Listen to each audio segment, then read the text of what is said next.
हर किस्म के रूहानी जिस्मानी मसाइल और वज़ाइफ के लिए पीर इकबाल कुरैशी चैनल को सब्सक्राइब करें। बिस्मिल्लाहिर्रहमानिर्रहीम। अभी ये कलिमात आपने कहकर सिलसिला बैयत में दाखिल हो जाना है। मर्द और ख़वातीन ये कलिमात अदा कर लेंगे। बहुत से अहबाब बार बार ये इसरार करते हैं कि बैयत के लिए हमें जो है आप कलिमात कहलवा दें, आप हमें उसमें शामिल करा लें। देखें, याद रखें, बैयत करना जो है ये कोई फ़र्ज़ वाजिब नहीं है। ये इंसान की एक निस्बत होती है कि इंसान जो है अपने आप को एक निस्बत के साथ जोड़ दे। चूँकि पहले ज़माना में सहाबा इकराम के ज़माने में वो सहाबा इकराम बैत नहीं करते थे। इस तरह किसी सहाबी ने इस तरह बैत का सिलसिला नहीं किया। हाँ, इमाम की बैत होती थी जो अमीर होता था। जैसे अबू बकर सिद्दीक़ की खिलाफत की बैत हुई, हज़रत उमर रज़ी अल्लाह की खिलाफत की बैत हुई, हज़रत उस्मान गनी रज़ी अल्लाह की खिलाफत की बैत हुई, हज़रत अली रज़ी अल्लाह तआला की खिलाफत की बैत हुई।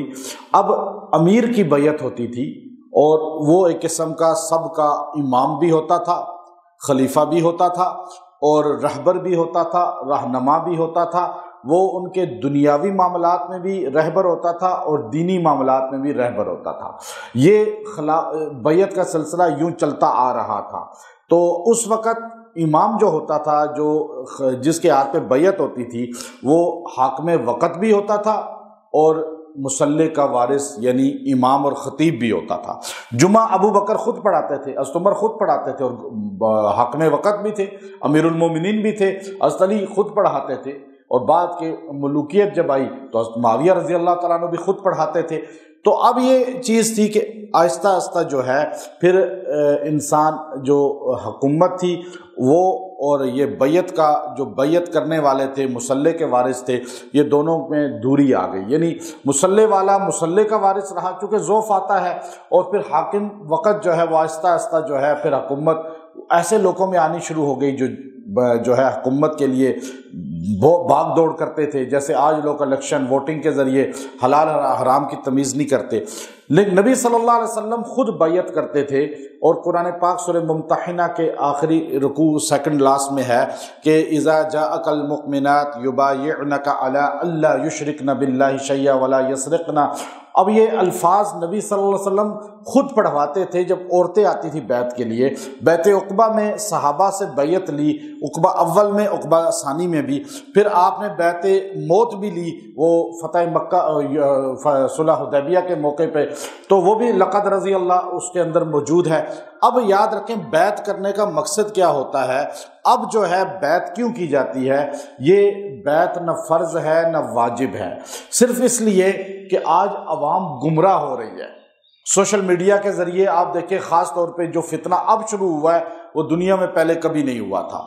अभी लोग यूं नेट खोलते हैं, मोबाइल से ही गुमराह हो जाते हैं।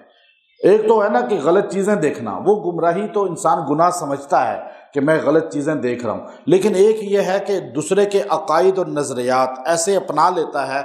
कोई बंदा उसको दलीलें दे रहा है चरब ज़बानी के साथ, और इसका अकीदा सहाबा के ख़िलाफ़ हो गया, औलिया के ख़िलाफ़ हो गया, कुरान के ख़िलाफ़ हो गया, सुन्नत के ख़िलाफ़ हो गया, इस्लाम से फिर गया और अकीदा अहले सुन्नत से फिर गया।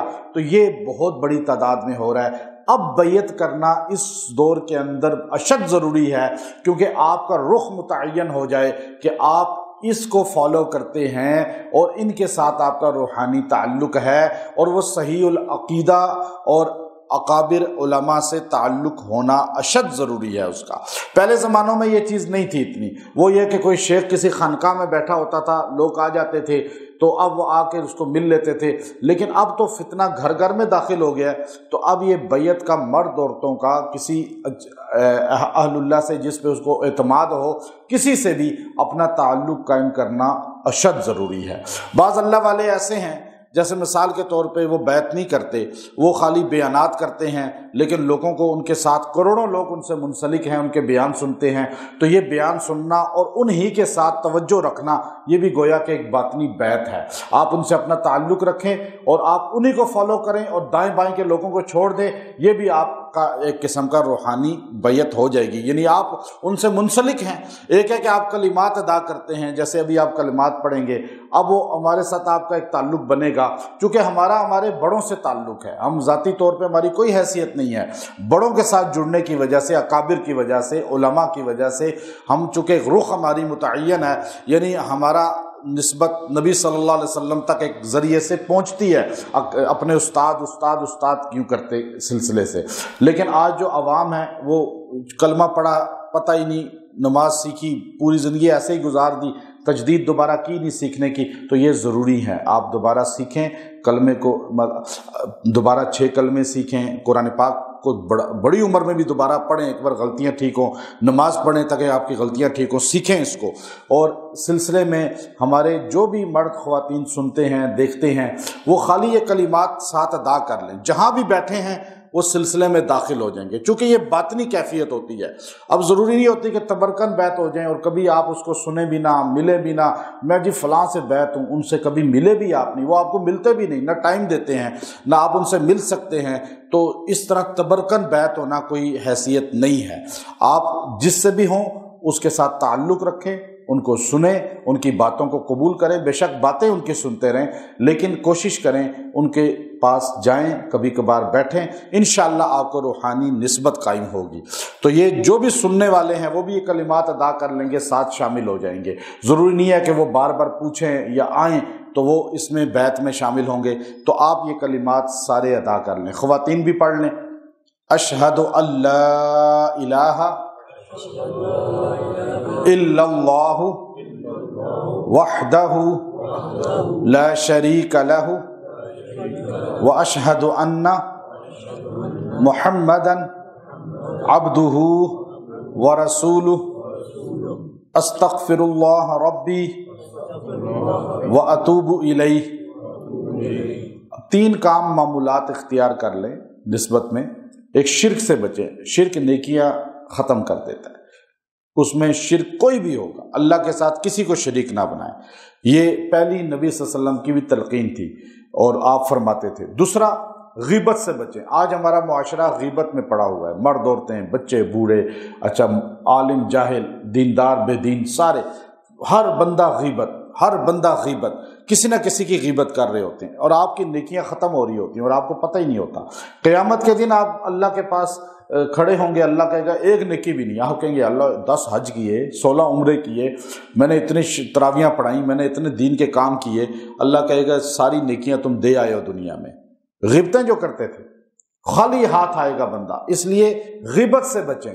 آپ غیبت میں پڑ گئے، گویا کہ آپ کا نامہ اعمال خالی۔ جس دن آپ نے غیبت کی نا، اس دن سمجھ لیں کہ آپ کے نامہ اعمال میں گناہ تو بہت ہیں، نیکیاں بالکل نہیں ہیں۔ اب آپ نئے سرے سے آغاز کریں تو کیا حال ہوگا کہ اب سوچئے، کبھی رات کو بستر پہ لیٹ کے مراقبہ کیا کریں، یا اللہ میں نے آج کتنی غیبت کی ہے، میرے تو نامہ اعمال خالی ہو گیا۔ دوسری بات کہ غیبت سے بچیں، اور تیسری بات نبی صلی اللہ علیہ وسلم کے احسانات کو مانیں دل سے، اور جو درود شریف پڑھتا ہے وہ حضور علیہ السلام کے احسانات کو مانتا ہے۔ نبی صلی اللہ علیہ وسلم پر جو یہ درود شریف روزانہ 300 بار پڑھے گا، قیامت کے دن اسے نبی علیہ السلام، اہل البیت، اصحاب پیغمبر کی شفاعت نصیب ہوگی۔ وہ مختصر درود یہ ہے، صلی اللہ علیہ وآلہ واصحابہ وسلم، روزانہ 300 بار پڑھیں، انشاءاللہ آپ کی ساری پریشانیاں دور ہوں گی اور اللہ دعائیں قبول فرمائے گا۔ وآخر دعوانا ان الحمدللہ رب العالمین۔